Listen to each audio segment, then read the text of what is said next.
Welcome everyone to the final best of 3 of day number 2 of our 3 days of the HeroesHype Premier Series North America for the split number 2 playoffs. We are on Tomb of Spider Queen. If you're sitting at home and you're wondering how we got to Tomb of Spider Queen, don't you worry, don't you fret, I got you covered. The home team is going to be the members of CTV. They lost the coin flip. PEDs opted for first pick priority. They banned out Towers of Doom and Volskaya. Cursed Hollow and Sky Temple were banned out by CTV. Excuse me. And Tomb of the Spider Queen was chosen by CTV as our first map here, and so we'll see what kind of what they're going to be bringing to the table with that as their first map choice. Sylvana's going to be removed here on the left-hand side by CTV. We did it. We managed to do it. We absolutely did it. I will be doing, well, I'll be on the floor doing core exercises, but please bring joy to my ears. Here, this is your encouragement pace. This one.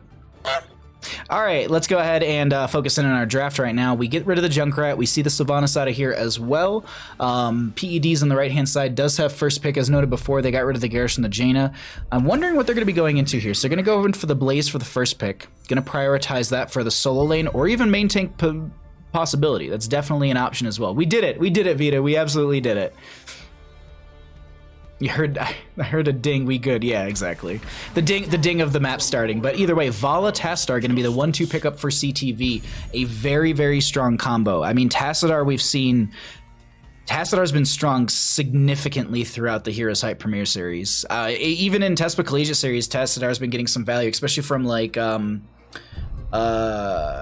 Texas A&M, if I'm not mistaken, was the one who has it, who has a really good Tassadar player. Like Wafflecopter is an amazing Tassadar player over for the Tespa Collegiate Series. I might be wrong on their school, so I hope I'm not insulting anyone with that. But Ariel and Lunara on the right hand side going to be going for a lot of significant damage with that. Also, the Ariel is going to be able to get a lot of great hope from the Lunara damage, and then they could probably consider something like a Gul'dan if they just want to go into poison damage, and or I guess damage over time stacked on top of each other. O'Malley Music, thank you for the tier 1 subscription. Thank you so much for the support, my friend. Thank you, thank you, thank you. Fire Zanrock, I agree. That's fire. Fire with the Blaze, at least. Joanna will be removed. Looks like they don't want to grab that on their own side because they do have pick priority coming up after this ban phase, but they don't want to have the Joanna as their main tank. Wondering what they're considering. Maybe do they consider like an, oh, I wonder if they were considering the Mal'Ganons to step up and be aggressive, but they could actually consider an Arthas here if they wanted to have attack speed reduction. Actually going to be going into the ETC. Okay. What are you going to be putting on top of that? And then a Leoric as well. So they're going to grab their solo lane. I think they're expecting the Blaze to be the solo laner, so the Leoric into that will be really strong. Overall, Leoric on this map is really great. So I can't blame them for wanting to prioritize that whatsoever. And then, final 2 pick. Oh, okay. That is, that's a Varian. I like it. I definitely like it, but at the same time, do we get Twin Blades? No, it's probably going to be Taunt. Rhaegar will be picked up here on the left-hand side, though, to round out the draft for the members of CTV. And between the two teams, like PEDs has a really aggressive and a very strong team, but we just saw how synergistic and how well-tuned the members of CTV look. So we'll have to see here. You thinking Mal'Ganis? Well, you're right. At least ban-wise. If that's what you were thinking. It was strong in the last game, I'm not gonna lie. Like I would get rid of it. Did you, Mr. Bandit, did you already finish your bone? Yes. He's just vacuuming right now. I love it. He's the best vacuum cleaner in the world. Alarak and Varian hug?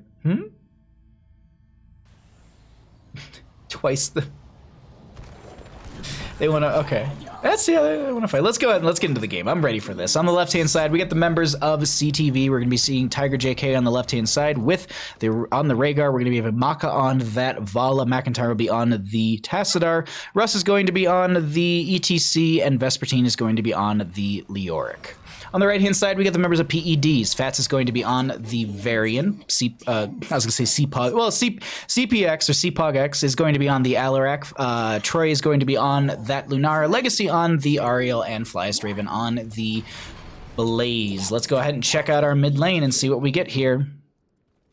Overpower for the Varian. Okay. No High King's Quest. No Twin Blades. Rip the dream.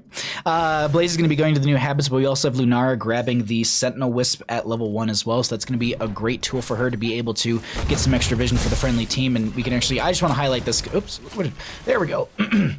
This is actually the ring of vision provided. You can actually see the entire altar phase, so you can see anyone rotating up or even rotating around on the side, and that's why you can see CPX actually getting the telekinesis over to the left-hand side. They try and actually get the detainment strike into the wall. They didn't have the repeated defense at level 4 just yet, but still just poking them out, slowing them down in rotations. It's just a really, really strong tool, but now they're looking at ETC. A lot of great damage coming out, especially with the clap right at the end, but they don't find a kill. They're going to continue to rotate. Flyest Raven going to be looking for a flank here, as they do want to take an aggressive fight. Maybe looking for, or not so much the flank, but they were just taking a safer rotation. I completely flipped the map around in my head, and I was like, oh, that's aggressive, but no, they're just playing on their safe side, and it looks like we are going to be getting a bit of a pause, so we'll go ahead and pull it back to Bandit and I, as you can see him looking for more treat. But there is none, so he looks really depressed. Give Bandit Pets a riot? Okay, I can do that. Come here, bud. Who's a good boy? Who's the best boy? The side of my chair is digging into my ribs, but it's worth it for you. Oh, wait, we're going. All right, sorry, everybody. I was petting the dog.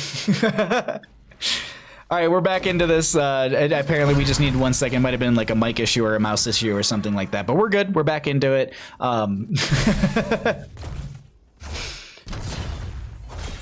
Easy enough. Thank God I actually heard that the game came back on, because I would have sat there just petting Bandit for a while. Anyways, we have a rotation back into the solo lane. This matchup is pretty much just going to be a little bit of a back and forth, looking for gems, playing the safe, and if they do step out a little too far, expect to see those teams rotate in and try and take an aggressive play. Gonna go ahead and almost grab the bruiser camps at the same time. Just gonna be the same intention is there. There's no gem turn availability, but trying to push that out into the lane. It is a 4-minute cooldown, as CPX is gonna get caught out, and that will be first blood. Excuse me, oh my god. First blood in favor for the members of CTV. PEDs is, it's not like a major thing. It's not a whole lot of experience. It's going to push them up into that 4 talent tier range, but it is one of those things that now they don't have that Alarak for the defense. They don't have them poking out at this, and they are also down a little bit in that experience department. So soft pushing this mid lane, opening this up, and prepping for the Web Weaver phase is huge. They do need another 17 gems on the side of CTV before they're able to go for that. Meanwhile, over here on the right-hand side, Vespertine and Flyest Raven just having a little bit of a back and forth, and this is Vespertine being very aggressive in this bottom lane. Like, they were playing on the aggressive side of the map. Lunara and friends could have rotated down, as you can actually see that happening right now, but Vespertine does have Wraith Walk. Gonna go ahead and pop that, leaves the gem behind, says it's not worth it, I'm not gonna go down. But with that, with them kind of coming down through that lane and rotating further down, they know that they are going to be on that camp. So while they're down there, they're saying, let's push top lane a little bit harder. We know where the enemy team positioning is. Let's try and take advantage of that. There were a couple gems that were turned in. I think the Varian might have gotten their turn in right there. That is also going to be Taunt Varian. I did miss that a couple seconds ago, as we're already into our 5 talent tiers.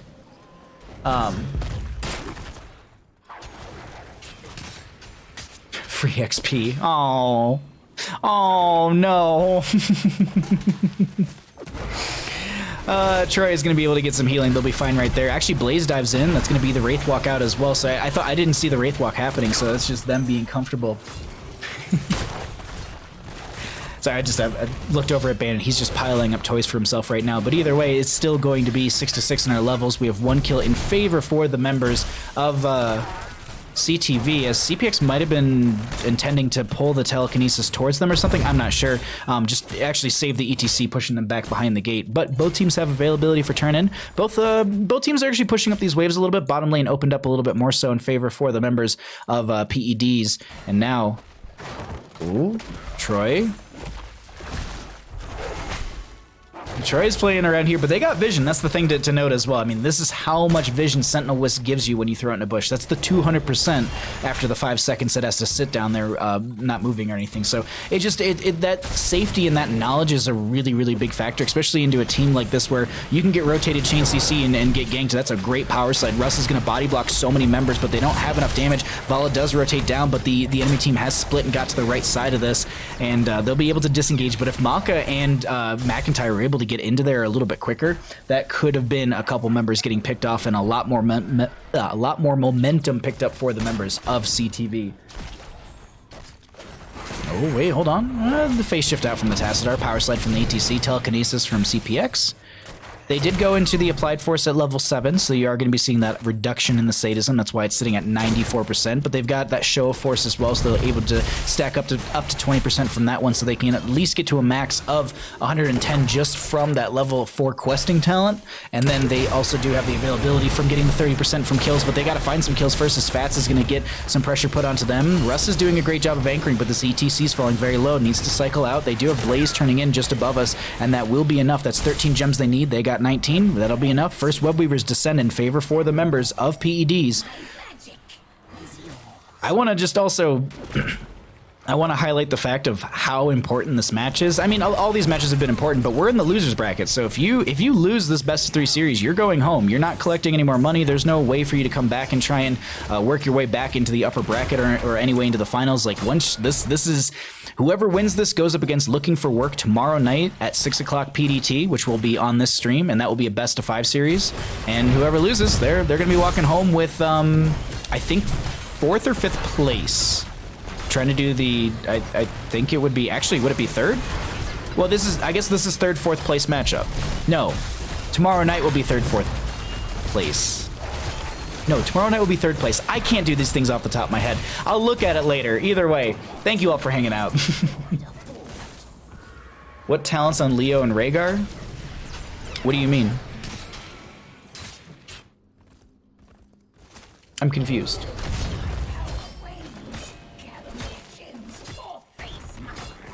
All right, we do have 10 talent tiers rolling through, so let's go ahead and cycle through some of the numbers, get an idea of what that looks like. And now we're just going to be seeing them push this further out through bottom lane.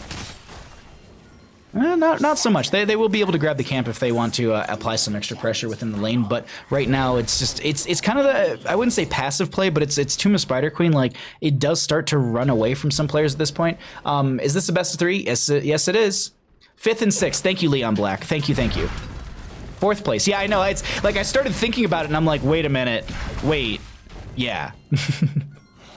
This is, tomorrow night will be our 3rd place, because whoever wins between Looking for Work and this team, or one of these teams, that'll be 3rd place at the end of that best of 5, and then we'll have 1st and 2nd place. Obviously the grand finals is a best of 7. So this right now is 5th and 4th. Kinda. Anyways, we'll get off that because I'm probably wrong overall. Bit of a fight breaking out between these two teams. No one really going down just yet outside of that Lunara. She got picked off early in the fight, and so I was waiting to see, like, does anyone else go down on the left-hand side to equal this out? Not going to be the case. Blue Webweavers do descend. Leork does rotate down to bottom lane. This Webweaver is going to be pushed back quite a bit, but these Webweavers are pretty resilient. They do lose health over time. Tonka's out onto Vala, but they get the shielding from Tassadar. Going to be fine right there, as the Cyan Fusion was going to be finished out. I believe that's just the first portion of it. They still have another 500 stacks on top of it. We can actually check that really quickly. Where are you, Tassadar? Yeah, no, actually, there are 1,000 stacks 8 minutes into the game. McIntyre doing an amazing job on that. Leaping strikes coming out from Troy, who is back from death. The death timer's not too long, and that was a great ancestor healing out from the Tiger JK, but it's not enough. They pick up a couple of the gems. ETC trying to make their way out, but the poison damage might be too much. They end up going down. They pick up the gems. They lose 2, but top lane Webweaver got some value. Bottom lane actually got really far here, and this is what I was saying. These Webweavers are pretty resilient. They lose out a little bit, but I think they open up this map in their favor. It's not the same amount of pressure. They didn't equalize mid. Bottom lane is a little bit more so open on the opposing side, or on their side, but still, I would say overall, they're not out of this just yet. It's not that complicated. The loser of this is 4th. Wait, how? Because we still have 4 teams, right? No, you're right. This is 4th and 5th, essentially. Well, kind of, sort of. My brain. Either way, Leoric going to push down bottom lane. They get back-to-back web weavers. This is a boss that's going to be picked up and pushed through top lane. I literally have to look at the bracket to actually figure this out because I'm just like, I'm trying to picture it in my head and then I keep double doubting myself. Vespertine going to be pushing it down this bottom lane. Flyest Raven going to be trying to force them back. Meanwhile, in mid lane, there's a bit of a fight breaking out. Most of the heroics are off cooldown. ETC has the mosh pit up and available if they want to try and step up with that one right there. But they need to find a grouping of the enemy members, and that's a bit of a hard spot to be in. And though there's the power slide. Okay, I was waiting for it, but they don't go for it just yet. Taunt goes out onto one. Leaping strikes come out from Troy. Bit on the far side of the friendly team as they need to meander their way back over to the right-hand side. But that is a godlike Entomb with a 4-person mosh pit on the right-hand side. Ariel's able to get the Crystal Aegis, and they have to step into the mosh pit to do so. Alarak goes down. Ariel goes down, so that's sadism reset on the Alarak. They're trying to mount up and chase Troy, but I think Troy's going to be able to make it through the gate, and the blue web weavers have gotten a significant amount of value. Mid lane Fort goes down, bottom lane Fort's out. Top lane it's far pushed back, but still, that boss is pretty much mitigated, and now the members of CTV are looking to put the pressure on through bottom lane. If they can get a couple more kills here, they could potentially threaten core. The blue web weaver on the bottom lane web weaver is a little bit low, but it's pretty hardy, and they're doing a great job of just sieging into this keep 10 minutes into the game here. Yeah, they'll back off. Top lane Fort goes down as well.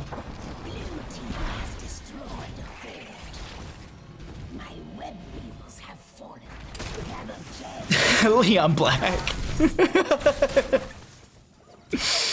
and just Yale. Just thank you. Thank you. Okay. Thank you. Just all right. The memes of the Nexus. Thank you so much for bringing those here.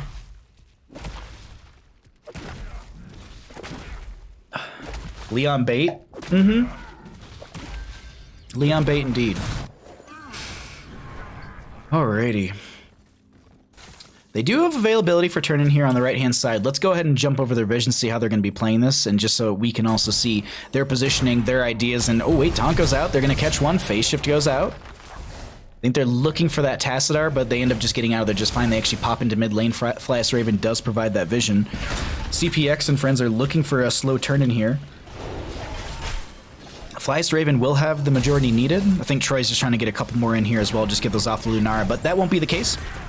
Fight is breaking out a little bit in mid as the red web weavers will be descending. Bottom lane has siege giants, a catapult, another catapult coming through here because the keep is gone, so it's gonna be constant catapult pressure coming out. Lunar comes down to force back the wave, and while they see that happening, I was wondering if they're gonna try and take advantage of this in the mid lane. That's gonna be the power slide knockback. That's Crystal Aegis on to what a great detainment strike from Legacy as the mosh pit came out, and that's full cooldown duration, 120 seconds overall. Ancestor Healing comes out, but Rhaegar goes down. Russ is trying to make their way out, gets a power slide out as well. This is looking a little sideways for the members of CTV as this red web weaver phase, oops, sorry about that, is going to be descending, and Vespertine does go down. They maybe look for the gems, but I think they're going to have to back off. What are our gems actually looking like right now? Not enough for a turn in, but let's go ahead and cycle through some of the other numbers after we look at our 16 talent tiers in just a second. Mid lane is going to be cleared out before it really gets a lot of value, but there's a great wave behind this team, and they have 16 talent tier with 2 members dead on the opposing side. They want to threaten keep in mid. Bottom lane Fort going to be going down to the web weaver there, and top lane web weaver is going to be probably dying before it crashes into the front of that fort, but still going to be having a great wave behind that. No keep down in mid. Bottom lane Fort 100% confirmed in this down here. This top lane, actually, they're going to be able to clear this out pretty effectively. Vespertine needs to get out. They do have the Ominous Wrath if they do want to get that damage reduction onto the enemy members, right? Yeah. I always flip the 2 of them. His other name is CPogX, yeah. His Twitch name is FreePX. I mean, no, no. Like, no, I've seen the meme around, and I know like they're completely into it. They're like, they're all about it. Like, it doesn't offend them or anything like that. It's a healthy joke in the Nexus. But this is a lot of damage coming out onto Fats. They're gonna have the, oh my god, I cannot believe that Fats is living through this right now. Protection status, and Tomb comes out. That should be enough. They get the kill onto Varian. They used a lot of control to get that kill, but red web weaver phase has ended here. Gonna get a little bit of poke out from McIntyre as they did go into that psionic reach. No, that's wrong. Psionic projection. They don't have a turn in. They do need another 18 gems in their favor. Boss is up in about 10 seconds. They could look to go for boss. They do show through the minion wave. I'm just trying to see what the vision looks like on the red side right now. Manners, please. Thank you for the follow. I appreciate that, my friend. Leo is mighty bold, yeah. Yeah, so I think they know that they're on boss because they did clear the wave and rotated right through it. So they're like, all right, cool. We'll throw the Sentinel Wisp out. We can get an idea of what that looks like over on the right-hand side. McIntyre going to be down here, going to poke from a very safe distance. I mean, we can actually highlight really quickly like what the range looks like on some of these abilities. Like that is the Psionic Storm because of the Psionic Reach, and that's going to be the Plasma Shield range as well. Like that is a lot of range for them right there. But now they find themselves in a bit of a rough spot as they've stepped very far into bottom lane. But Russ is coming in. They're looking for that power slide angle. They have the mosh pit up and available. If they just go for they could go solo dance here. They could just give him a solo dance. Troy gonna just jump over, get back over to the friendly team, phase shift forward, but that's mostly to chase in as the Archon form was used. Entomb goes out into Legacy, and they're looking for this Ariel who does get. I thought Russ was looking for a power slide mosh pit like right outside the bunker just to catch anyone who does come out of that. But now Legacy gonna be targeted. Jet Propulsion from the Blaze will be saving them for now, and Flyest Raven on the aggressive side of this fight. But meanwhile, in top lane, Boss was picked up and pushed in, and Ariel. The moment, of course, I transition away from the fight.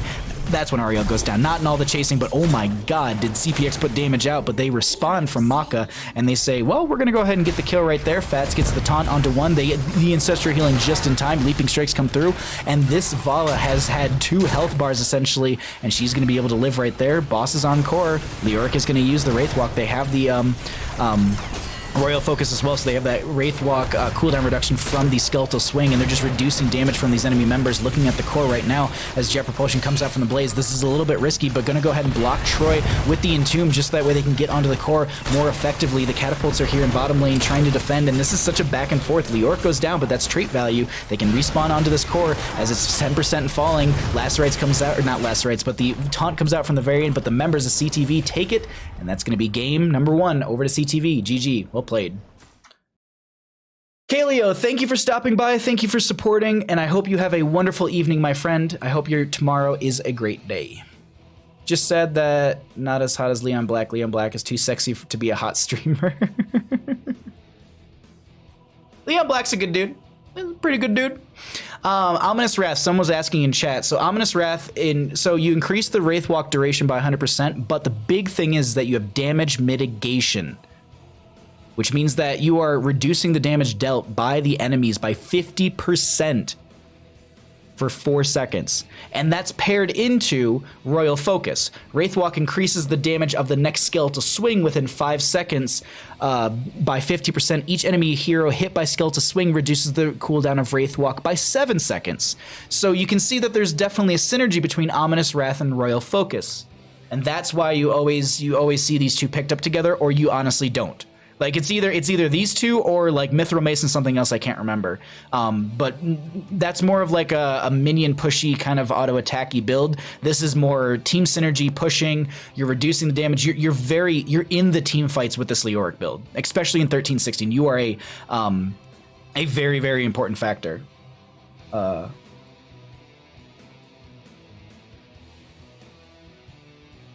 okay. We're all good. Oh my god, Tatsuki! How are you doing, Tatsuki? Thanks for coming by, beard buddy. I hope you're having a wonderful night. Let's look at the stats once again, and we'll get ourselves into game number 2 in just a moment. Janitor skin bonus. Yeah, Jace. How you doing, friend? You're able to mop up the Nexus a little more effectively. Oh my god, Bandit, you are so cute. You are so adorably cute. I feel like I was supposed to do something, but I think I'm just gonna do this. All right, we are just gonna get ourselves set up here for our next game. That's what I wanted to do, actually. There we go. I was like, I need to do something once we get out of this, and it was changing the map scores. So there's gonna be that, and then we're just waiting on the choices. Oh my god. So we have that as the choice for that. We just gotta find out the map. You're doing great. I'm doing wonderful. Thanks for asking. Thanks for coming by, and thanks for everyone who's supporting the stream, lurking, chatting, cheering, following, all that stuff. If you haven't followed the stream before, this is your first time here, my name is Bahamut. I do a lot of casting for Heroes of the Storm. You can find me Saturday and Sundays on the Bliss Heroes channel. This Saturday, Sunday will be the last day of the TESPA Collegiate Series. I believe we have 5 best of 3s on Saturday, and then 5 best of 5s on Sunday. Yes, you heard it right. 5 best of 5s over on the Blizz Heroes channel for the TESPA Collegiate series for the fall collegiate season. My brain's kind of turned to mush right now. I'm a little tired, but we're just finding out what our next map is going to be, and then we'll get into that one. But yeah, if you enjoy my casting, please follow me here. If you enjoy to see more competitive games or just even more Heroes of the Storm action, you can catch me on the Blizz Heroes channel on Saturday, Sunday this weekend, as it will be our last weekend. And then once BlizzCon is over, we're going to be going back to the normal stream schedule, which is casting Monday through Thursday pretty much. We're mostly working on, we're focusing on partners, so the unfortunate thing is I think any sort of stream outside of Heroes of the Storm won't be a thing on this channel. Like, it's going to be pretty much casting for a while, just due to the fact that that's just what pulls in numbers that will get us to partner. And the only response that, or not the only, but the main response that I got from my last partner application was that they want a hard 75 average viewership for every stream. It's not, they don't want to see me get like average viewership, like they're like, oh, 30 days you average 75 viewers and plus, like, cool, you got it. No, they want 75 viewers every stream. So it's like, all right, we gotta work for that one, but hopefully when we apply for our 4th time, which is November 4th, I believe, we'll be able to get it that time. We'll work towards those numbers, but thank you for supporting, thank you for hanging out, and Meow Go Kittens, and Zanrock, thank you for the follows just now. I really appreciate that. Bandit Yon Pogged, yeah. How long is the stream delay? It's 30 seconds. Oh, you okay, bud? What was that? You alright? It was a really awkward burp, and I was like, you feeling all right, bud? He's so adorable. There's a cord underneath his nose, and I don't want to move it and freak him out. There you go. He's just so ding-dang. He's tired today. He is definitely tired. He's like, I got to clean my teeth. I'm happy. I'm tired. I'm gonna take a nap. I did all the co-casting I need to do. Opwave, there's OP Wave. Thank you for the follow. I appreciate that, my friend. Alrighty.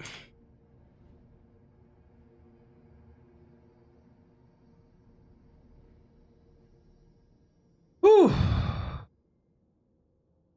It's a long one today.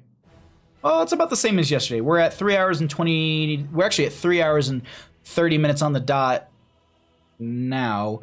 Yesterday, I think our broadcast was like near 4.5 hours. It was like 4.5 hours. I can't remember. Oh my God. Zabi Chian, I'm so sorry that I'm murdering your name. Thank you so much for the Twitch Prime subscription. Enjoy your asthma pug, your finger guns, your Baja Rages, and your little gilded beard in chat. I apologize for destroying your name. I'm gonna go with Chi, because that's the one thing that I can kind of find in between everywhere that might be right. I'm sorry that I murdered your name, but thank you for supporting the stream a ton. Like thank you. Oh boy.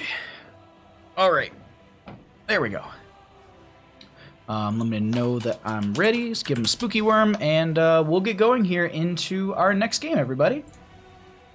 What am I about to do? Let's see something really quickly. Where is this?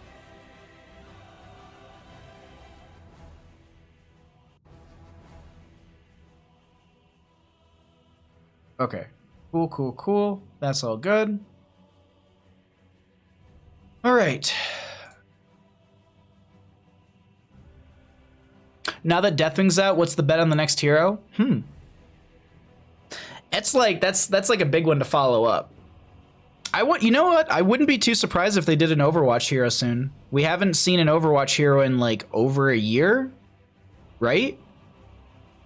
Because we got Hanzo at BlizzCon last year. Hanzo Alex Strauss at BlizzCon, if I'm not mistaken. And so I don't think we've got an Overwatch hero since then. So maybe an Overwatch hero? I don't know, like the only thing is like there's so many WoW based heroes and we have so many in the game. Like my personal, like it would either be Overwatch, just based on the fact that we haven't had one in a while, or it would be StarCraft. I feel like those are the two franchises that we haven't seen a new hero for in a little bit. Because, like, yeah, we haven't seen a StarCraft hero in a while, have we?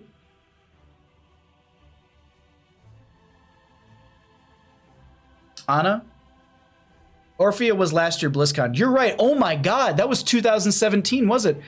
I thought, because last year at BlizzCon we got Janitor Leoric. You're right. Holy crap. Because I was just like, yeah, I remember watching the Alexstrasza trailer live at BlizzCon. No, I saw the Orphea. Oh my God, that was so long ago. So yeah, Ana was the last Overwatch hero then, was she not?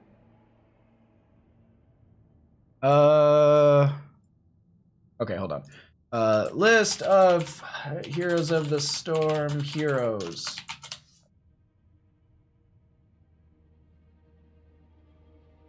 Nope, I didn't type this right, I don't think. Oh wait, here it is. Release date. Let's see. Kira, we had Kira, then we had Anduin, then we had Imperius, then we had Orphea, and we had Mal'Ganis, Mephisto. So the last StarCraft hero we got was 2018 in March? Yeah, March of 2018, and that was Phoenix. That was the last StarCraft we got. The last Overwatch was Hanzo, actually. Hanzo was 12/12/2017. So Hanzo was the last Overwatch, and Phoenix was the last StarCraft. Ana was actually before Junkrat, because we had Hanzo, then Junkrat, then Ana. Well, backwards order. And Alexstrasza was in between there.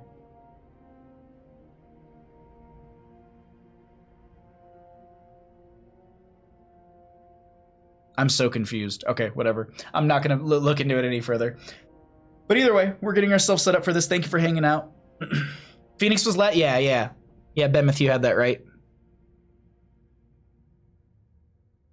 I hope for an announcement of some sort of esports, not HGC scale, but definitely something. Something would be nice. It would be nice. I'm not holding out for anything. There we go. I'm not really holding out for anything. I don't want to be like, I don't want to sound like a pessimist or like negative or anything like that. I'm trying to just be unfortunately real with my expectations. Like, as much as I would love for there to be an HGC 2.0 or whatever you want to call it, it's just not going to happen. Like, if I was fired by an email, I don't think I'd be rearing to get back into an esport run by the company that fired me via an email. And so that's the kind of risky spot you sit in. Like, if you were to do that, that is a level of trust that you have to somehow instantaneously bring back, which that's so hard to do. That is really, like, you burned a lot of people with that moment, and that is what it really boils down to. And I really don't think that, even look at organizations as well. Like, if I'm MVP Black or Gen G or Tempo Storm or Cloud9 or Misfits or Tempo Storm or I already said, like Fnatic or Dignitas, like, I wouldn't be too interested in investing in an esports scene that literally did that. So that's the kind of that's the horrible truth, and that's the way that I look at it. But we have a draft. Let's actually focus on something that's entertaining and happy, like Here's the Storm esports that we currently have. That was a weird, it was from me to me, but either way, we are in game number 2, and we're going to be going to Dragonshire. Let me go ahead and get you all updated on how we got to Dragonshire, which I actually need to cheat and look at this myself. All right, so it's going to be that and that and that. Okay, cool. All right, hold on one second, everybody. All right, so let's go ahead and we'll get over to our maps. The home team this evening is going to be CTV. They lost the coin flip. PEDs opted for first pick priority in game number 1. Towers of Doom and Volskaya were banned out by the members of PEDs. Cursed Hollow and Sky Temple were banned out by CTV.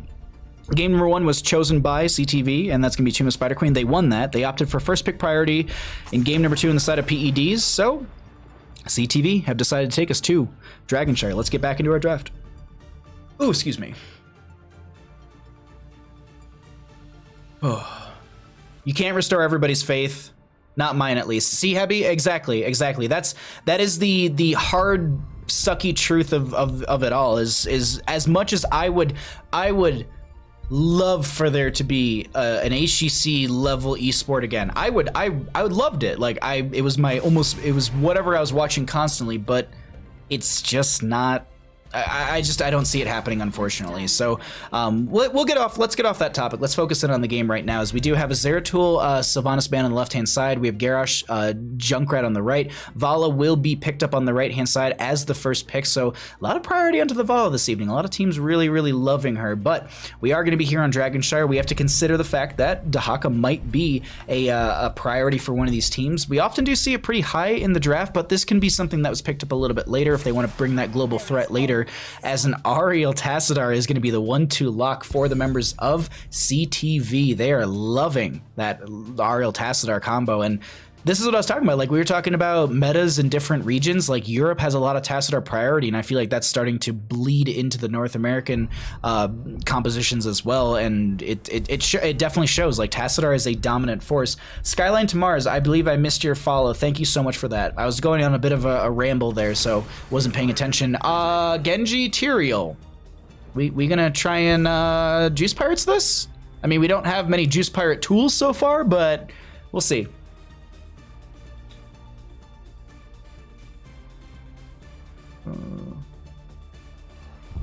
But yeah, draft time. Yeah. Double support. Yeah. Thank you. Yeah. No, you do make a good point, Zan. I don't want to like, I'm not trying to like censor or tell people to like stop talking about it. It's just like, I could rant and ramble about this for hours, but we have games and that, I think this is a little bit more entertaining than me rambling for a while here. Only one support. Well, I mean, Tassadar, but Zul'jin is definitely an option here if they do want to go into those auto attacks. They could go for that sustained damage from him is really annoying. And speaking of sustained damage, they're going to get rid of the Rainer. They don't want to deal with that Pepper coming in. What do we get here, though? Like, I'm honestly, like, CTV, they're not a team that I can really kind of put a finger on. We could see them go into... The Tracer's still up and available if they want to try and play a Tracer here. I don't know if they have a Tracer player is the question. They're set up for it, though. They've got a lot of tools around that. A Nubarek dive is really good. They could still go into Greymane here. That's a great option as well. They could look for a Mage. There's the Tracer. Okay, that makes sense. That makes so much sense with what they were already building around, especially with the 1-2 lock on Tassadar Ariel.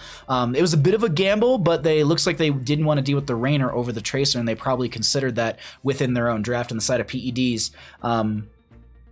Blue team is definitely not picking up Rainer Kappa. I honestly I wasn't really thinking about the Rainer, but yeah, I mean, it is sustained damage if they don't want to deal with it, I guess. But Thrall will be picked up here, and they'll have a Karazim as well. Bit of a divey comp. They've got some maneuverability. Thrall's pretty... I wouldn't say tanky, but just can not anchor, but he can hold his own within a team fight. You know, self-sustained. You've got Wind Fury to be able to get yourself in and out of some situations, and you've got the root behind you, or even not behind you, but just to be able to throw out the root to force back the enemy. And I like this. They go, you know what? You're gonna orc. I'm gonna bring a bigger orc into the solo lane. So that's gonna be Thrall into Rexxar. That'll be a fun one to keep an eye on. McIntyre Tracer, just PogChamp. I agree. Leon, it's going to be entertaining here. Zul'jin or Tracer? Yeah, I think Zul'jin could have been an option. They didn't have any blinds. I mean, Tracer's great as well, and I just think Tracer with her maneuverability will be a great way to get into the Karazim and just be sticky on the Karazim. I think that's just a great pickup for them. Look how tired he is. He got his dental treat, and he's just like, all right, I'm conked out. I'm done. He's so cute. He's so dang cute. PED's putting it on the line. I think a little bit. They're playing aggressive. This is definitely... Rexxar is actually a bigger orc. I don't know. At least model-wise, he's bigger. I assume that he's bigger than Thrall, but I don't know the lore. Someone in chat will probably correct me, and you're okay to do that. Let's get into the game. On the left, we have CTV, who are up 1 in our best of 3 series, trying to close it out and knock out the members of PEDs and continue in to the grand finals in the loser bracket, or excuse me, the winners loser bracket tomorrow night. Maka will be on the Rexxar, McIntyre on the Tracer, Russ going to be on the Nubarek, Vesper team will be on that Tassadar, and Tiger JK on the Ariel. On the side of the right, we have the members of PEDs. This is going to be any tips versus laning Rexxar? Sorry, I wasn't prepared for that. We have PEDs on the right who are going to try and take us to a game 3. Genji's going to be played by CPX, Flyest Raven on the Thrall. We have Fat's going to be on the Tyrael, Troy going to be on the Vala, and Legacy will be on the Karazim as the dash comes through, or excuse me, the Swift Strike comes through. Tyrael, the first one to go down, trying to get that trade onto Russ, who ends up getting traded out, so it's a 1-for-1 so far, and don't think we're going to be getting anything more than that. And that's an instantaneous pause. Welcome back, everybody.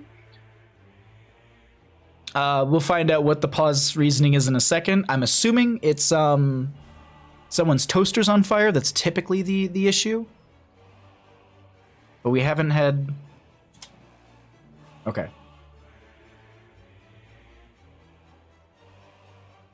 That's my one? Huh?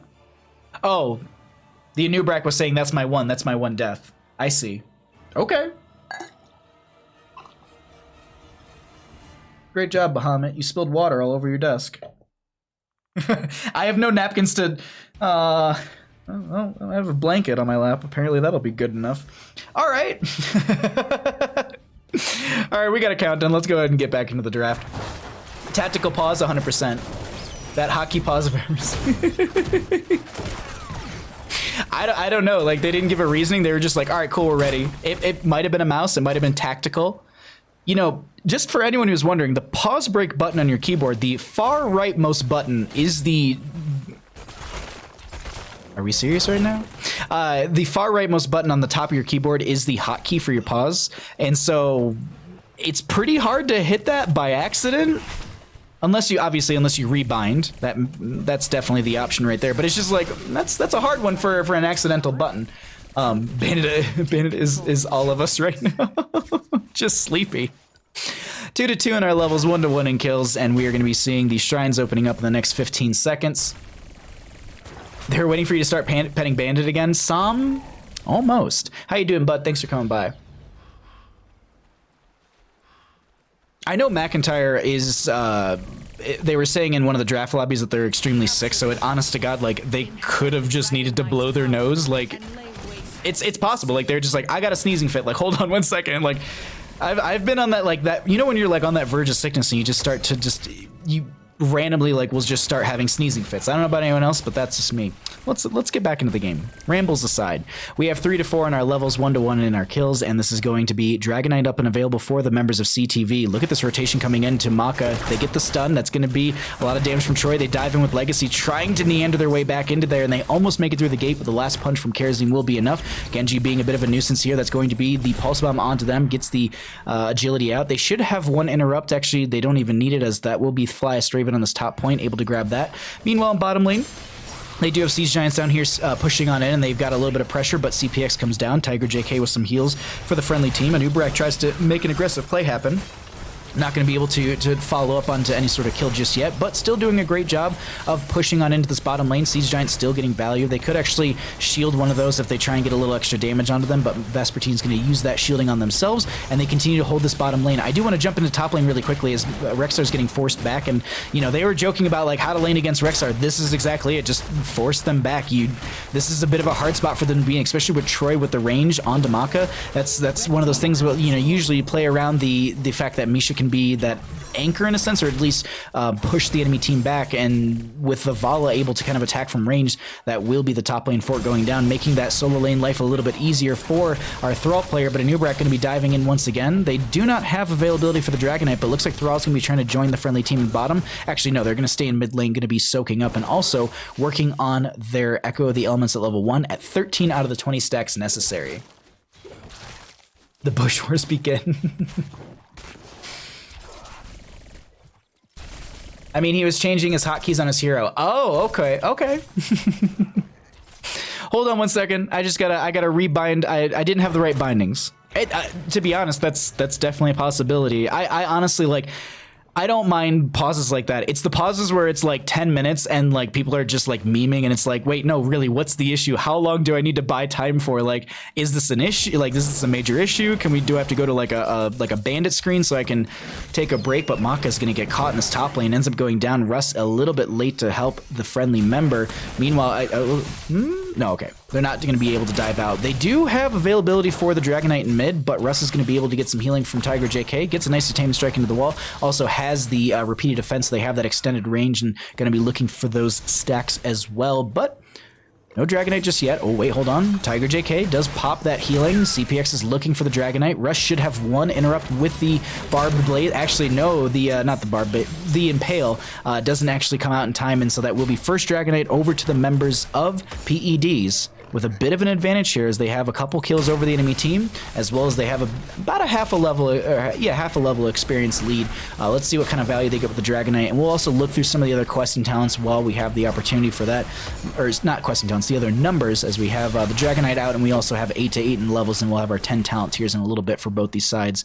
They got to find a couple kills, though, on the side of CTV. Otherwise, PEDs, they're going to start building momentum. Actually, oh, Block Totem comes out to deal with the Tracer, but that's not going to be enough, and that will be Kerosene going down. That's the kind of experience they definitely need in these situations. Dragon Knight gets one kick, forces back the Tassadar. They will be able to burn this down, and it's Genji inside of it, so they should have enough momentum to get away from this without even an issue. Uses the agility just to jump and make a little bit more distance between the enemy team and themselves. And as I said, that experience gap's starting to close a little bit. Later game heroic kills are actually evening out quite a bit as well. It's 2 to 3 in kills, and you saw there was about a 400 experience deficit when it came to those kills. Pulse Bomb goes down to 1. Vespertine in the fray of all of this fighting. Flyest Raven trying to get some extra damage as well as their own self-sustain. They end up going down. That evens out the experience, and I keep harping on that, but that's a big factor. They were ahead on the side of PEDs, and now CTV is able to kind of close that gap, make sure that they're going to be bringing themselves back into this game and start some momentum in their own favor. Going to steal away these Siege Giants. They have tier in mid lane trying to push this out on the opposing side. Both teams looking for 10 talent tiers and able to fight over the next shrine with those. We should be seeing the announcement in a minute or so, I think. I think it's about a 1 minute 30 from when the Dragon Knight goes down. Wasn't McIntyre and CTV last week? Never mind, I'm boosted. I like that as that's the response. It's just, I'm boosted. You're good though. I honestly, like, I saw McIntyre's name. I was like, wait, really? They're on CTV? But I haven't seen CTV in a couple of weeks, I feel. So that makes sense right there. But now there's a fight in this bottom lane. Web Wrap goes out onto the Thrall.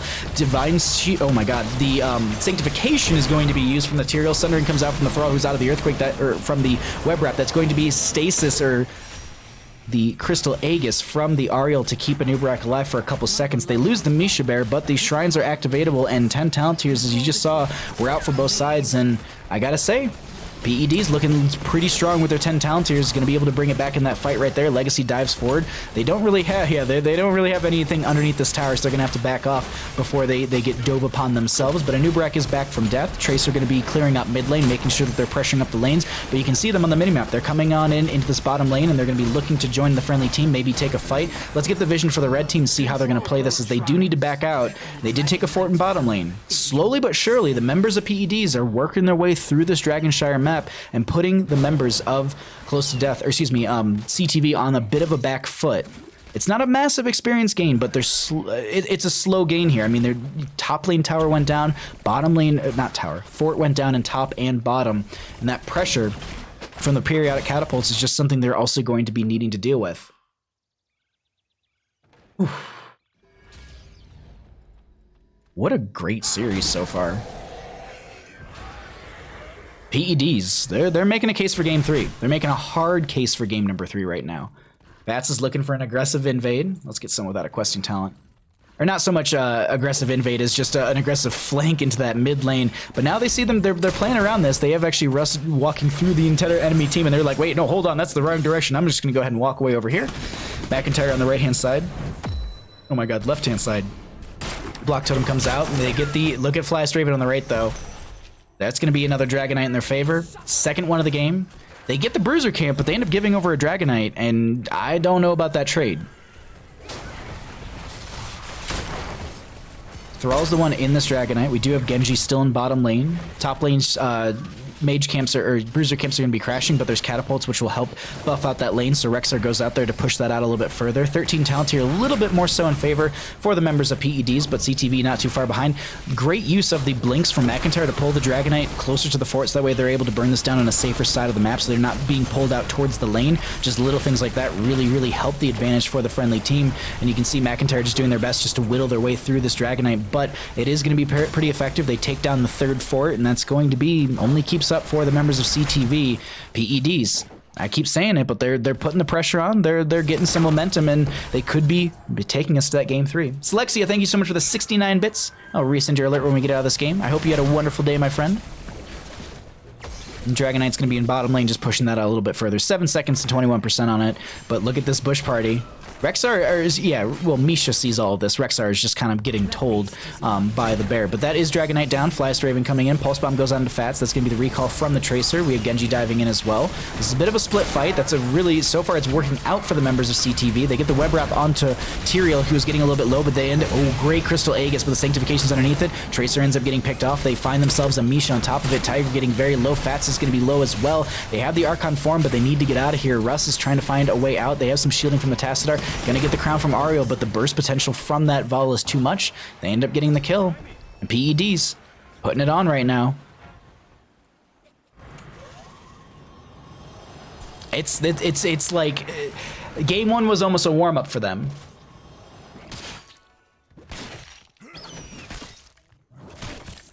Someone called Lance's Dragon Knights are being stolen. Oh god. Alright, let's see. Anubarak is just about halfway through the Regeneration Master. Psionic Storm is going to be finished by the Tassadar. We have 4 out of the 6 stacks for the Frostwolf pack on that Thrall. And we have all the stacks done for the Echo the Elements. Thrall, Tyrael shielding helping a lot. Yeah, it is working out pretty effective for them. That extra shielding is great. Also the block totem to just make sure that Tracer's being mitigated a little bit. Let's get the vision for the blue team. We haven't been able to highlight that one too much throughout this game, as we did see on the minimap, or at least in our caster vision, they were sitting in these bushes around that bottom lane, but they're playing as a tight 5. 6 if you count Misha. Or maybe 6 if you count Rexxar. Misha's the real hero in this situation.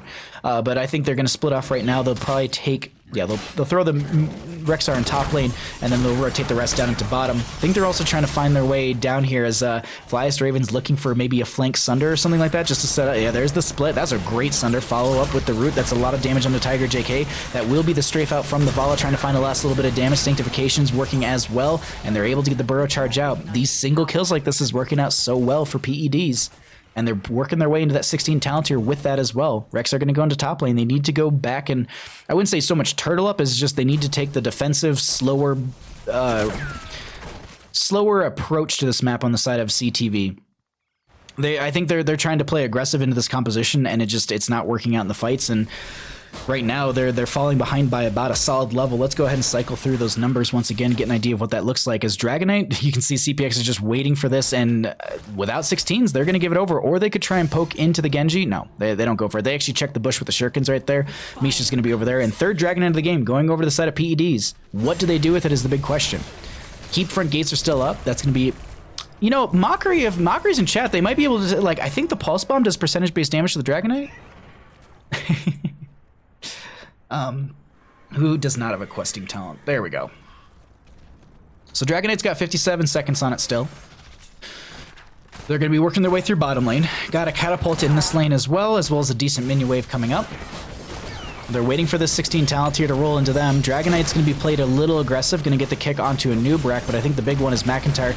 I like that they went for the kick onto a Nubrak, because it's not like they're going to be able to pull them away. Misha actually goes down right there. That is going to be the Thunderstorm finished out from the Thrall as well. Dragon Knight going to be going down before it even really gets much value. Tiger JK had the angle for that Detainment Strike, but they weren't able to connect onto the Genji in time before the Swift Strike came out. So that will be... No keep damage, but they get the keep front gate. Rex are going to rotate back into top. We should be seeing the next Dragon Knight announcement somewhere around the 15 minute mark in the game, somewhere nearing that 15-minute mark. What does PED stand for? No idea.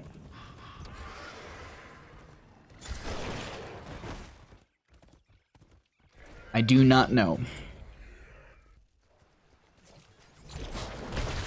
But let's go ahead and see our bottom lane. I'm just waiting to see. I was waiting to see what these teams are going to be doing. It's even talent here, so they won't be kind of too worried about stepping back. But that's going to be Misha getting taken out very early in this fight. That's going to be the burrow charge, connects onto CPX, who actually is going to be getting very low. They have the Sanctification as well. This Tyrael Sanctification has been the saving grace. Great sundering from the Thrall for the disengage, and they cleanse, they get out, and great use of also the Holy Ground just to force them back and just have another way for them to disengage and force them in the rotation, but they're looking for the chase. They want to take the fight. They've got some pressure of their own in the top lane.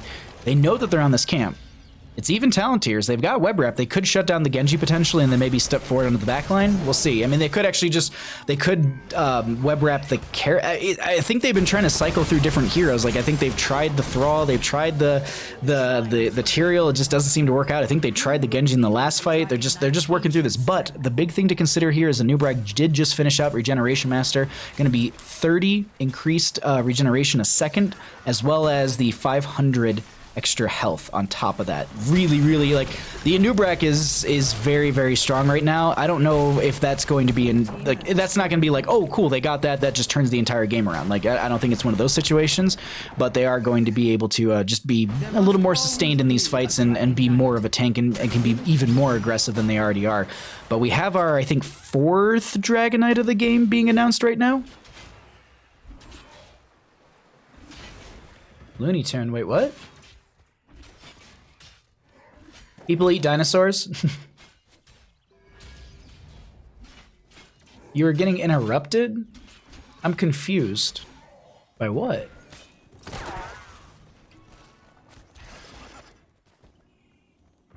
I thought it was 10K. Wait, I'm so confused now.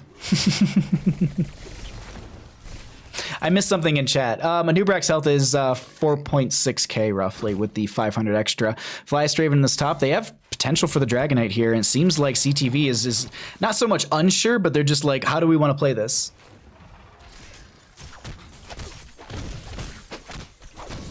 Okay. I'm missing something, so we're just going to continue to focus in on the game here. They've got pressure in top lane that needs to be cleared out, and so once they see that Rexar, I wonder how they're going to play this. They see the Rexars, they're like, all right, cool, let's play this aggressive. They're rotating over. Oh, this is just, they're going to sneak into top lane, aren't they? They see Genji in bottom. That's going to be Vespertine with the vision as well with that Oracle. Fats, oh, the Tiger JK was trying to get the Detainment Strike. Fats is going to be able to get out of here. Pulse Bomb goes out. They need to watch the Dragonite. Bottom lane is definitely a threat for game ending potential. We're 16 minutes into the game. 20 talent tier is just rounded the corner as well for the members of PEDs. Russ is going to be on the point. Rexar on this one as well. So once they see the Rexar up there, they're like, all right, cool. Like, I don't need to stay down here. I don't want to get poked down by the Genji. Flystraven, I was gonna say getting caught per se, but like that's a lot of damage already going out to them. Vespertine does have the phase shift out of there. That's gonna be, they go into the direction of Fast, they pop the Archon form, they don't have Twilight Archon. McIntyre just gonna be hearthing right now on the right hand side. They get, they're trying to get out of here, and I don't know if Vespertine will be able to do it. They end up getting the Tassadar kill.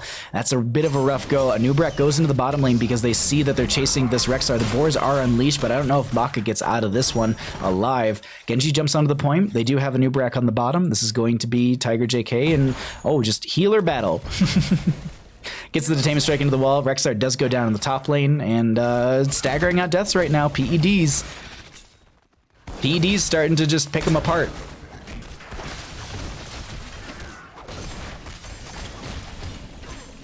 McIntyre does get, okay, they got a couple blinks out of here, does get the hat from Tiger JK. Nubrak tries to burrow in, doesn't manage to connect. Vala on the point in bottom.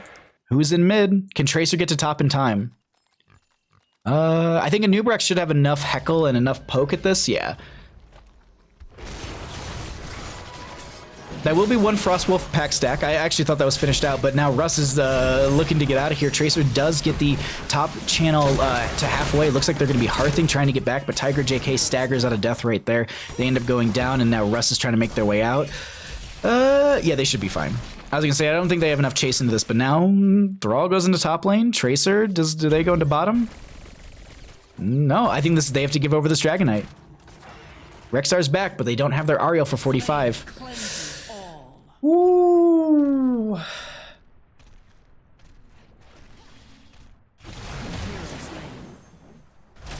I was at least drinking water, but I managed to catch that right there. That's going to be the kick out onto Anubrak. Vala goes down as well. So they managed to pick off the Vala. It's even talent tiers, but Dragonite, 18 minutes into the game. 1 minute and 10 seconds on this Dragonite. We have 20 seconds on the Ariel and 45 on the Tassadar and 64 on the Tracer.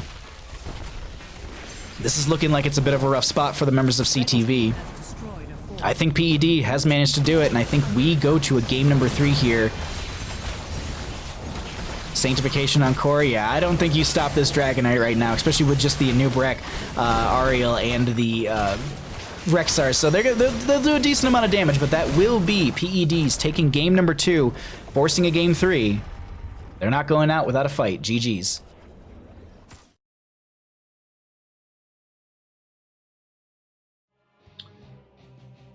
My room to yours. Thank you for the follow. I appreciate that, my friend. Slexia, thank you for the 69 bits. Nice work, Bone Daddy.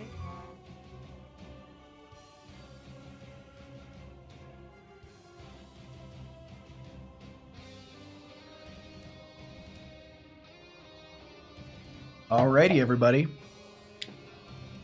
We gotta find out our map 3, and then we'll get going. What a wild night of games, but I can't blame them. They're not going out without a fight. What do you mean? I want to sleep. I actually think I need to run to the bathroom, but I'm just like, no, we'll hold it for one more. We can hold it for one more game.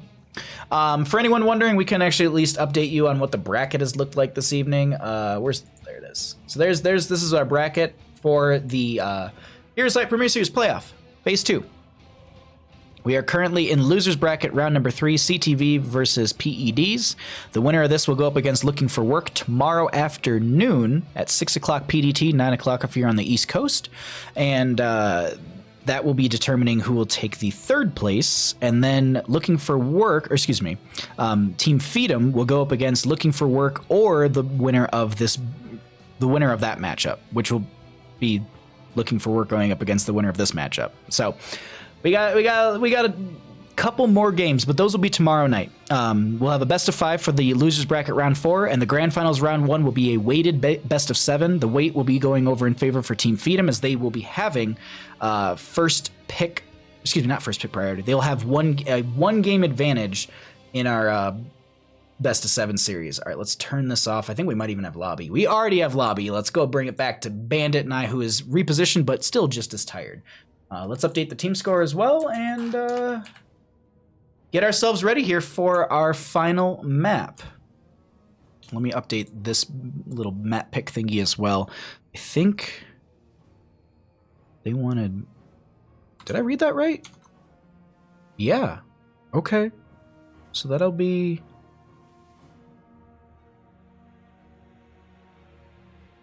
interesting. Okay. Got to get the other team in here, and then we'll be ready to go.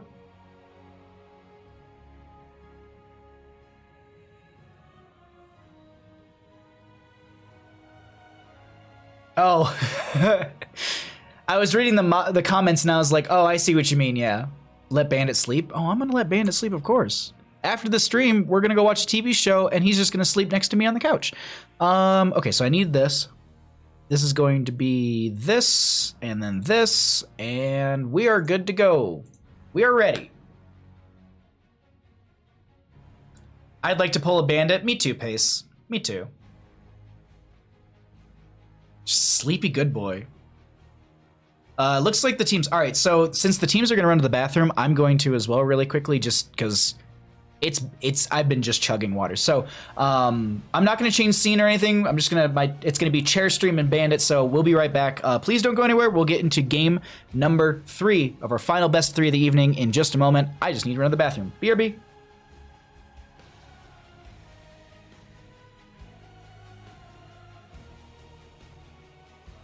You up for some cake and pie later, buddy?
All right, everybody. Oh my God, Tiny Kitty, thank you for the raid during chair stream. We're about to find out who's going to be taking our next best of three, or who's going to be taking this best of three series, because we all had to have a bathroom break. Like, even the players, I'm looking at the lobby, like a couple of them are working their way back into the lobby. But Tiny Kitty, thank you so much for the raid. Oh my God, I'm so sorry. Hold on. My apologies. I'm so sorry that I missed that. But I hope you had a wonderful stream. I hope your games were great. I think I saw you playing Storm League earlier, if I'm not mistaken. Cats have staff, dogs have owners. I mean, yes and no. Like, I had a little orange that was little Odin was the best boy. Like, he fell off of tables, he ran into walls, he was my little special guy. And that cat appreciated me. Like, that cat, like, he liked me. He was a good boy. I loved him.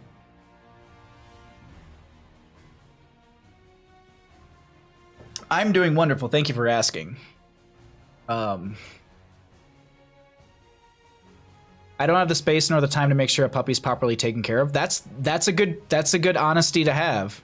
I'm doing a B5 to master. Oh, you're doing a bronze 5 to master challenge. How's that going? That's got to be a bit of a uphill battle. Where are you at currently within your run? But yeah, I don't know. Like it really boils down to the cat. Like I've known cats. Like, yeah, there's cats who are just they could care less about your existence unless they come around when you feed them, and that's about it. They'll come to you when they feel like it. But like every orange that I've met, like the little tabby, I think it is, or just everyone that I know has always called them oranges. They're pretty. They've got interesting personalities, and like if I was to ever get a cat, again, I would probably get one of those. They're adorable. It's just I don't have. You're at Plat 3, dear Lord. Took me like 100 seasons to get there. One game from Plat 2, very nice. Do you find it easier to do this climb without there being promotion and demotion games, or do you feel like it's harder because you're just basically just kind of sliding in between leagues?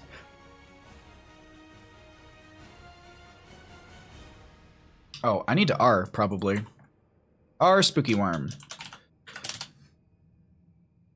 Unless the admin went to the bathroom as well.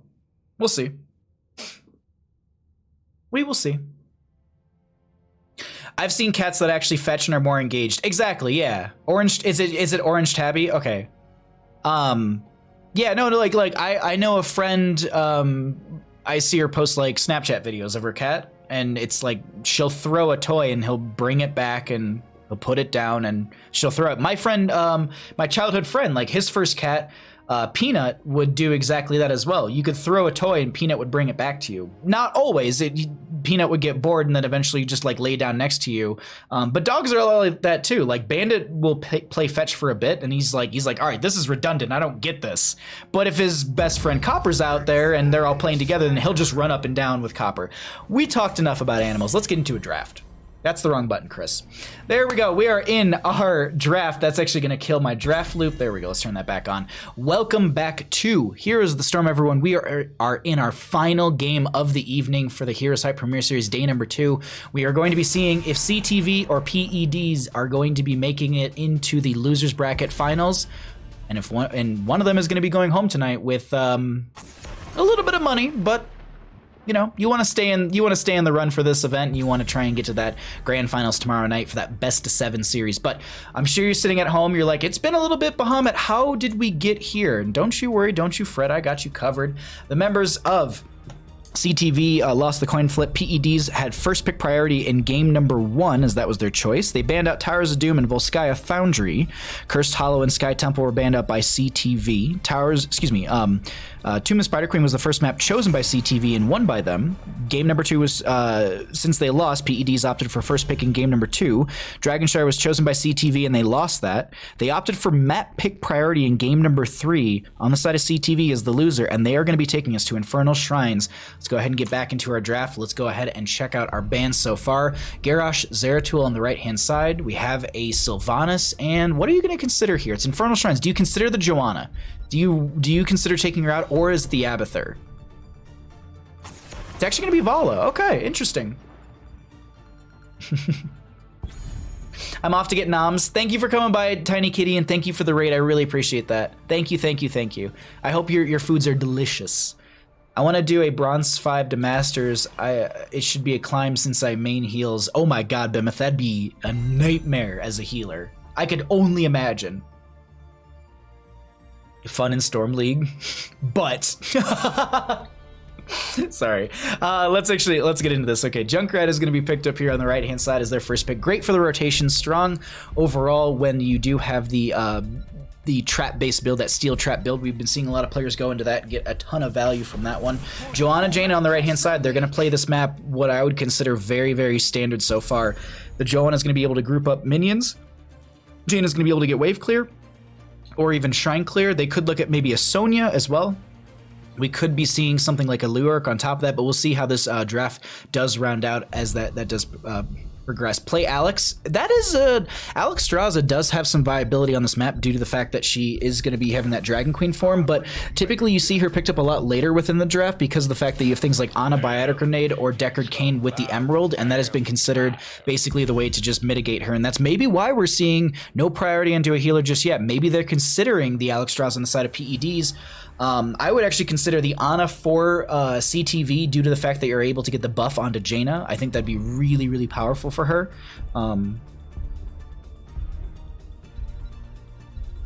Okay, that was weird. Huh. Okay, never mind. I'll check that later. It's not that big of a deal. Malthael going to be picked up here on the left, or excuse me, banned out here on the left-hand side. Shogal? I doubt it. For Bronze 5 to Masters or in general? Both, but mostly on the Bronze 5 to Masters. Bronze 5 to Mass Butts? Oh, Alex Straza all the way through that? Oh my god, that'd be difficult. That'd be a hard go. Looks like they're going to get rid of the Kerrigan. They don't want to deal with her on this map, which I can't blame them whatsoever. This is the one map where we do see priority onto Kerrigan, and she gets a lot of value for teams as well. What are you considering? What are they considering on CTV? Sonya, okay. Sonya Thrall. They're going to hold off on their healer. They either go for Alex Straza, or they go for Ana, or they go for Deckard. They can go into Stukov too. Like, they've got a lot of great options here on the side of CTV, and I like their draft. It's very, like, I say it's standard, but it's very just you're kind of checking boxes. Like, you got a bruisery-ish melee assassin, you've got a Sonya for the bruiser, you've got Jaina for your mage burst for your range assassin, Joanna's your strong frontline main tank. They just need a healer. Right hand side, they're gonna go for the Uther here as the main healer, but that also means they can play frontliney as well and step up into this team. So now they have to consider, all right, Uther's the heal. What do we want to try and do here? Deckard Cain's pretty powerful. Emerald's great,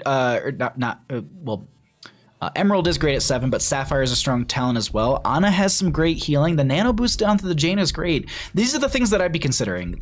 Alex Straza a little bit maybe on the side just because it is a strong map for her, but I think it's wow. Okay, they're going Alex Straza. They're going Alex Straza. I like it. McIntyre's Kerrigan is sick. Thank you so much, Elio. Thank you. I did not know that. Well, here we are. The final draft of the night, everybody. It's exciting. I really don't know who's going to be taking this.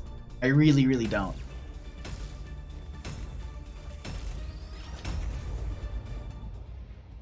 Alrighty. What do we get here? Sorry, I just want to check this really quickly, make sure it's not.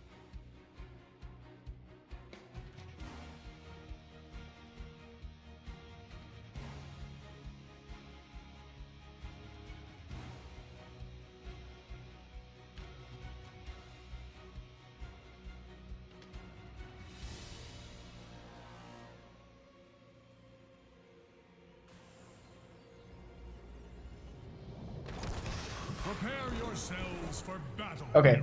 Heroes. Sorry. Nothing important. I thought it was something that I had to worry about, but we're good.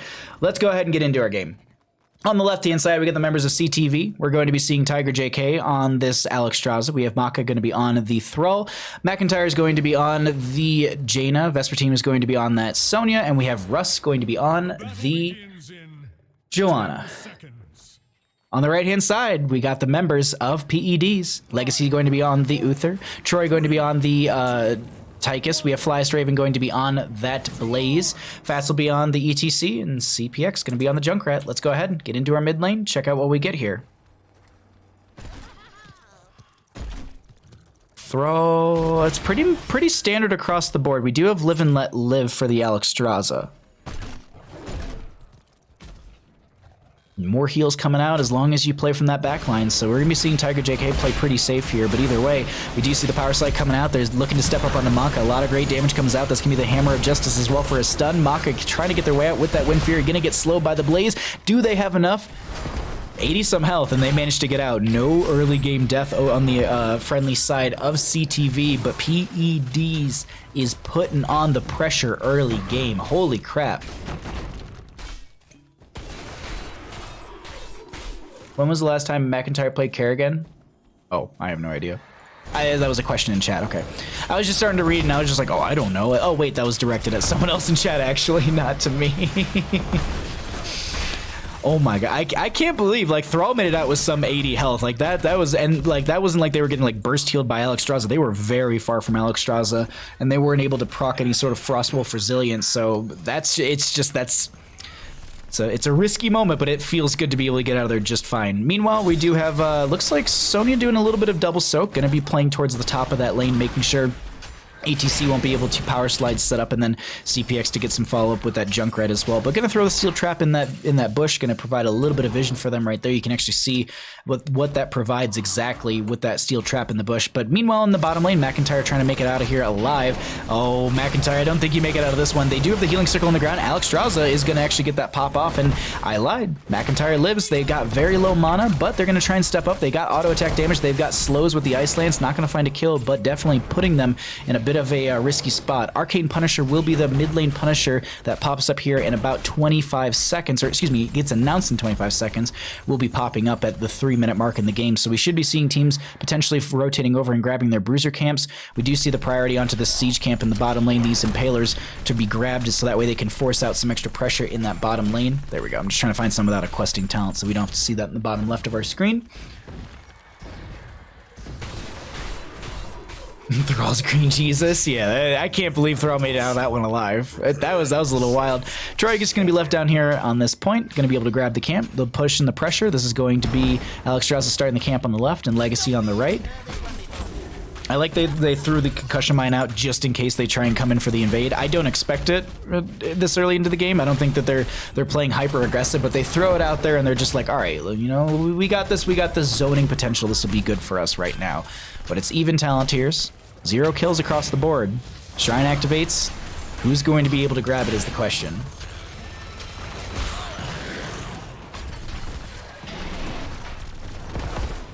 I mean, here's the thing, like, I pointed out earlier that the level 1 Alexstrasza, they need to stay above 75% health, and look at the way they're playing this. Look how far to the left Tiger JK is. Anytime someone steps up, they're keeping a sizable distance between them and the enemy team, and I like the way they're playing this. Dragon Queen form is going to be proc, so they step up now, and they have that big heal on the ground. Wing Buffet's going to be forcing a couple members away. Great concussion mine from CPX to force them back right there. Going to throw in a little bit of poke damage, but it actually ricochets off the center of that spire that spawns the skeletal defenders. Fats is looking for an angle here. Alexstrasza Dragon Queen is ended, so now they're looking for the angle. Jet propulsion forward, connects onto 2, getting that AoE stun.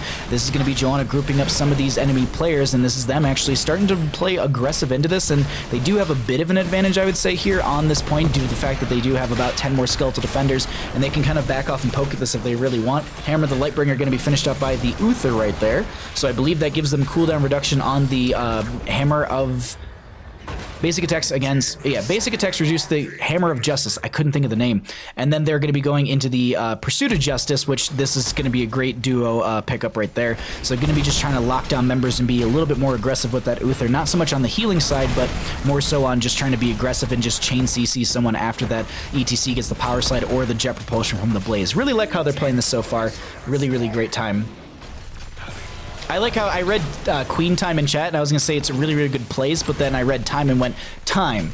Anyways, I'm glad you're enjoying these games. I hope you're enjoying all these games. They've been a blast to cast, and it's been a wild night of games so far. I was not expecting. Like, I had my own thoughts. I'm like, oh, these teams, like, I think this team will make it to here and this team will get knocked out there. And my anticipations about this tournament have been completely blown out of the water. We do see, wow, that's a great power slide. There's the stun that I was talking about before with the Hammer of Justice. Vespertine trying to spin to win. There's a lot of targets, but then follow-up stun comes through. We do see the life funnel picked up at 7 from the Sonya. That's why you're seeing them trying to spin into the enemy team rather than just spin out of there to stay safe. Gonna go for that Hurricane as well, so that way they can get out of some of those stuns, maybe get themselves out of the I'm blanking on Jet Propulsion or the power slide, just to be able to those roots or anything like that, so they can just kind of spin right out of that, or at least have the cooldown reduction. Overall, it's 1 kill in favor of 4 PEDs. A lot of map pressure coming out in this mid lane as it was opened up from the Punisher. Mortar Punisher will be in this bottom lane, and it should be announced, I think, in a minute 15 or so. We're not too far off from it. I think the Punisher fell a little bit ago. But we'll hold out these lanes. We're going to be seeing the Siege Camp and bottom lane pushed out as well. Impaler Camp going to be just now running the corner. Maybe it might have been focusing on the well. It might have had vision for a bit. So while they can see Junkrat over there, and they do know that the Sony's battling out in the top lane, they're like, well, we have a numbers advantage. Let's push said advantage. And they know this great power slide, actually, but they have the Hammer of Justice. This is a bit of a split fight. It's a little risky here. But now, CPX rotates in, even talent tiers. Let's actually cycle through some of the other numbers, get an idea of what those look like, as it is going to be 10 talent tiers on both these sides in just a second. There's the chain CC onto the Sonya. Can she spin to win through this one right now? Vespertine, yeah, they should be fine, okay. Tiger JK. Oh my god. Oh no! Almost made it through. They dropped the healing circle down, but here's the thing. If you're going to go down at any point before the announcement of the Punisher is probably your best bet, so that way you're going to be back up. You do feed over a little experience to the enemy team, 1,327 when it comes to just heroic kills, and that is going to be probably the main, that looks like the main. I mean, there's about a little bit from minion experience as well, but we're looking at the majority of that coming out from that heroic kills as the main experience advantage for the members of PEDs. Ooh. Vespertine grabs the camp on the left. We're not going to be seeing any sort of, let's see, it's about a minute on both these camps on the left and the right-hand side. Actually, a little bit less, 37 seconds. A minute on the right-hand side and a minute 30 on the bottom. But top lane pressure now coming out. They're going to need to deal with this at some point. Also, ETC has already finished Proc Rock 7 minutes and roughly 30 seconds into the game. That's big for an ETC because now they got that extra healing out, and we'll see what kind of value they bring to the table. Wrath of Berserker going to be popped by the Sonya. That's going to be Commandeer Odin coming out, and they know they can kind of back off and wait for that to go down, but this is going to be a lot of great siege into this. Riptire comes out as well. They're looking for a target. Russ is a little bit low, but it shouldn't be too big of a deal as Maka takes a lot of damage. That's actually going to be Vespertine getting stunned during the spin to win, if you will. Just trying to get that life funnel of value, but they keep getting stunned out, and now the Alexstrasza has to go into the Cleansing Flame as now they look at Legacy trying to get the kill right there. Bunker comes down from the Blaze. ETC jumps inside. Going to be able to get to the right-hand side here.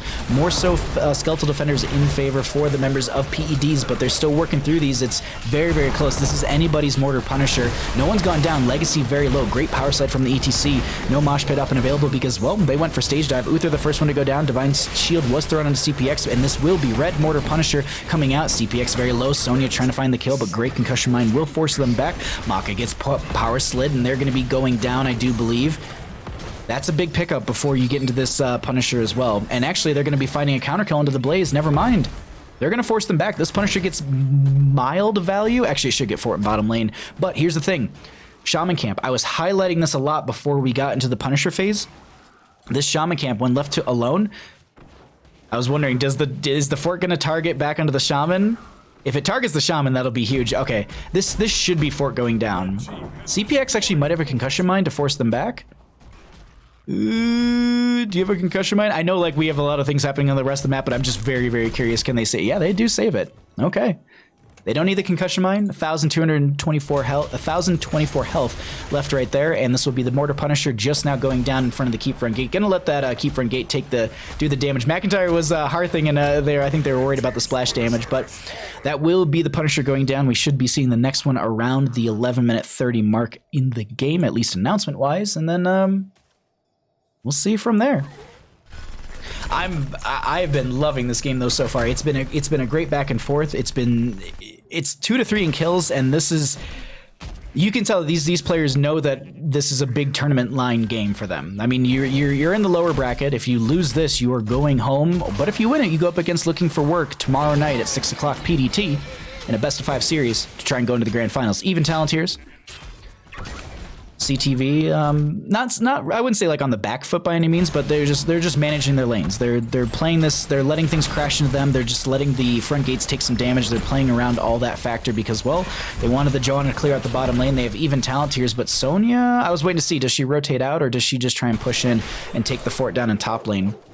Blaze will be here, and our next Punisher will be mid lane, and it will be Frozen.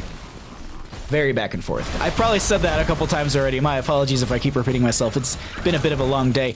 Junkrat with a bit of a different build, as we've seen from a couple of different players, but either way, they do take up the well in mid lane on the opposing side. Actually, both teams not having a well for this next Punisher phase, which will be a little more difficult because they can't just cycle back and just tap that well and get back into the fray of the fight. That's, though, setting up.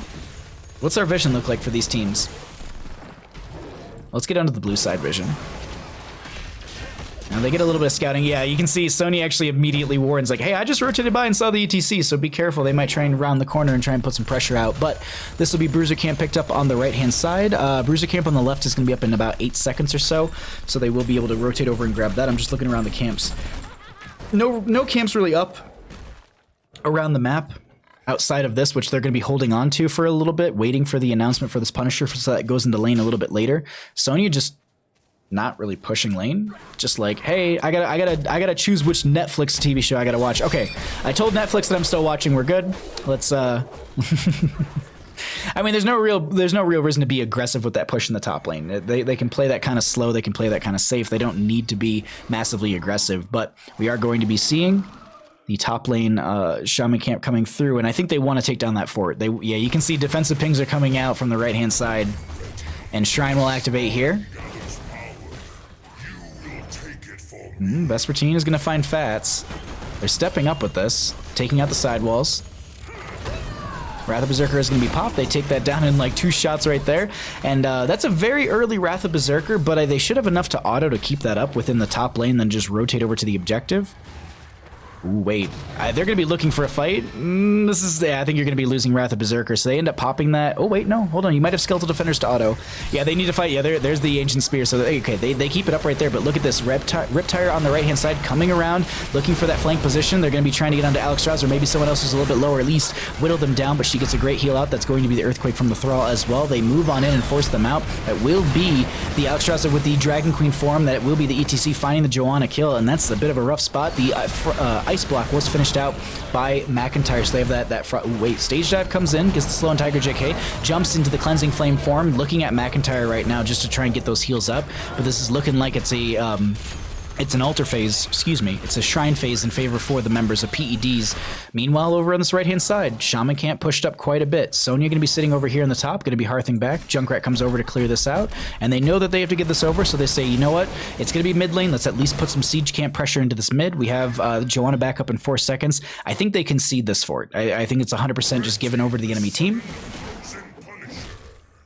You hope it goes to 20 plus. I think that this game can go to 20 plus. I don't think we're not seeing like insane like team wiping fights. Like this is definitely, I keep saying slow play, but it's not so much slow as it's just very calculated and methodical and thought out about what they want to do. You know, it's like Punisher, cool, that's going to focus on that. Let's take out the sidewall. Let's prepare ourselves. If the Punisher jumps over, let's try and take advantage of that. Let's step through that sidewall. Let's try and find an aggressive play. Riptire comes out from the Junkrat. Gonna go ahead and just pop that on the front of the gate right there. Vespertine in the back line trying to split the enemy team. Punisher going to be in that mid lane, and now they try and spin to win out of this one. Concussion Mine will be throwing Sony into a bit of a rough spot. Do they have an Ancients? Oh, the knockback from the ETC with the face melt is just very perfect. They are going to be fighting in this tight corridor, which is working out for Vespertine pretty well. They do drop the, I think that was Divine's shield on Flyas Raven, who jumped into the bunker, which got rid of it. And either way, that's going to be a concussion mine to force them back. But Sonya looking for the spear. Great use of the face melt to force them back. Alex draws with the cleansing flame. Flyas Raven gonna get smooshed. Actually gonna get that kill stolen away. Punisher ends up going down before the keep goes out. And CTV answering the call. Definitely answering the call here, but ETC stage dives in. Oh my god, ETC. Not what I was expecting when I was looking over at the minimap, but okay. I mean, sometimes you suicide for a keep, and that's constant catapult pressure coming in through mid lane. It's also one of the most well-defended lanes for the members of PEDs. Actually, bottom lane is as well, but it's looking like they want to pressure that out. Now, the one thing I want to note here is that Mortar Punisher is going to be in the top lane next. If they're able to grab this on the side of CTV this late into the game, or at least as late as it will be, which will be around 17 minutes when it's announced, it is going to be a pretty forceful, it's going to be pretty... It'll be a pretty effective force within this map. And I like the play that they just made. They took down that fort in bottom lane, so that way the catapult pressure is going to be evened out. Periodic catapults will crash into each other, so they don't have to really worry about that stacking up. But mid lane, if they can get this fort down here, at least they have something to periodically answer this this catapult pressure coming out. Cure, how's it going, bud? Thanks for coming by. The real Cure is here. Thanks for coming by, bud. I hope you had the games you played earlier were so entertaining to watch. Thank you for playing them.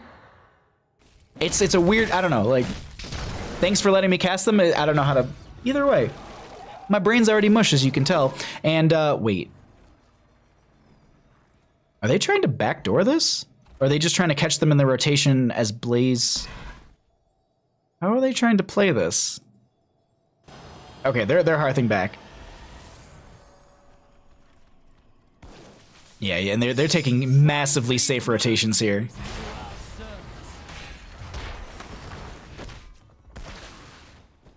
All right, let's see. Top lane is going to be cleared out right now. They're just forcing back the catapult pressure that's mounting. They're going to go ahead and grab this camp on the left-hand side. Russ is, I think, scouting out a little bit right now as the Blaze was pushing out that bottom lane. We do have a couple camps that are on cooldown. Bruiser camp was already picked up on this left-hand side, actually going to be cleared out by Fats and Friends. We also do have them grabbing their own. As I said before, Mortar Punisher will be picked up pretty soon, and we are getting near the announcement point for that. And this is a pretty... I see some nice games. I agree, D. I agree. Riptire. Alex draws as the target, but the Cleansing Flame comes out, and I wonder if they were literally just trying to force that. That's a stage dive from the ETC. Riptire comes out as well.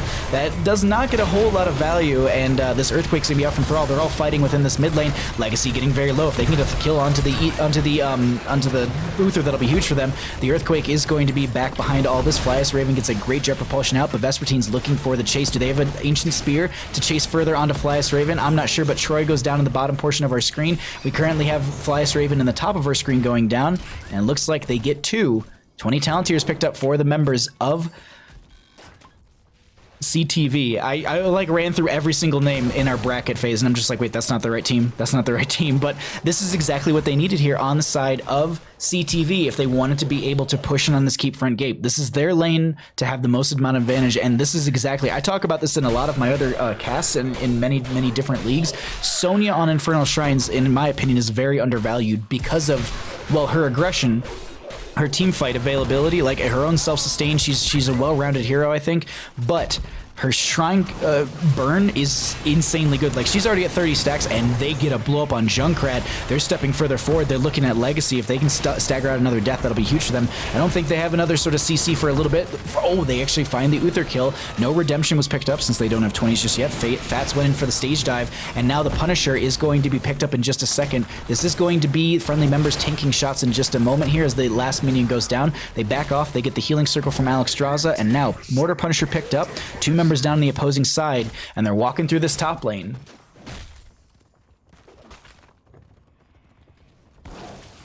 Can they end?